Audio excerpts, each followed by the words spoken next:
जब हम स्वयं को निराशा के भंवर में फंसा पाते हैं, ऐसे में किसी के बोले गए प्रेरक शब्द या प्रेरक कहानियाँ हमें निराशा के उस भंवर से बाहर निकालकर नए जोश का संचार करती है।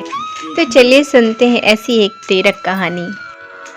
एक समय की बात है, एक राज्य में एक प्रतापी राजा राज्य करता था। एक दिन उसके दरबार में एक विदेशी आगंतुक आया और उसने राजा को एक सुंदर पत्थर उपहार स्वरूप प्रदान किया। राजा वह पत्थर देखकर बहुत प्रसन्न हुआ। उसने उस पत्थर से भगवान विष्णु की प्रतिमा का निर्माण कर उस राज्य के मंदिर में स्थापित करने का निर्णय लिया और उसने प्रतिमा का निर्माण कर राज्य के गृह मंत्री को सौंप दिया। गृह मंत्री सर्वश्रेष्ठ मूर्तिकार के पास गया और उसे वह पत्थर देते हुए बोला, 7 दिन के भीतर इस पत्थर से भगवान विष्णु की प्रतिमा तैयार कर राजमहल पहुंचा देना। इसके लिए तुम्हें 50 स्वर्ण मुद्राएं दी जाएंगी। 50 स्वर्ण मुद्राओं की बात सुनकर मूर्तिकार खुश हो गया। महामंत्री के जाने के उपरांत प्रतिमा का निर्माण कार्य प्रारंभ करने के उद्देश्य से उसने अपने औजार निकाल लिए। अपने औजारों में से उसने एक हथौड़ा लिया और पत्थर को तोड़ने के उद्देश्य से उस हथौड़े से वार करने लगा, किंतु पत्थर जस का तस रहा। मूर्तिकार ने हथौड़े से कई बार प्रयास किए, किंतु पत्थर नहीं टूटा।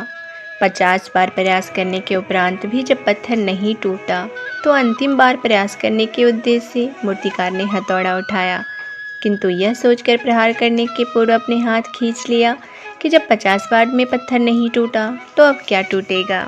वह पत्थर लेकर वापस महामंत्री के पास गया और उसे यह कहकर वापस कराया कि इस पत्थर को तोड़ना नामुमकिन है, इसलिए इससे भगवान विष्णु की प्रतिमा नहीं बन सकती। महामंत्री को राजा का आदेश हर हाल में पूर्ण करना ही था, इसलिए उसने भगवान विष्णु की प्रतिमा निर्मित करने का कार्य गांव के एक साधारण मूर्तिकार को सौंप दिया। पत्थर लेकर मूर्तिकार ने महामंत्री के सामने ही उस पर हथौड़े से प्रहार किया और वह पत्थर एक बार में ही टूट गया। पत्थर टूटने के बाद मूर्तिकार प्रतिमा बनाने में जुट गया।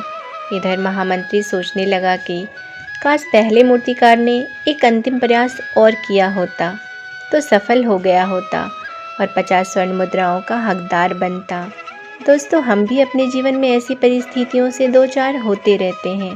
किसी समस्या के सामने आने पर उसका निराकरण करने से पूर्व ही हमारा आत्मविश्वास डगमगा जाता है और हम प्रयास किए बिना ही हार मान लेते हैं। दोस्तों, हमें भी अपने लक्ष्य को पाने के लिए अंतिम प्रयास ज़रूर करना चाहिए। अगर आपको ये वीडियो पसंद आया हो तो चैनल को सब्सक्राइब ज़रूर करें।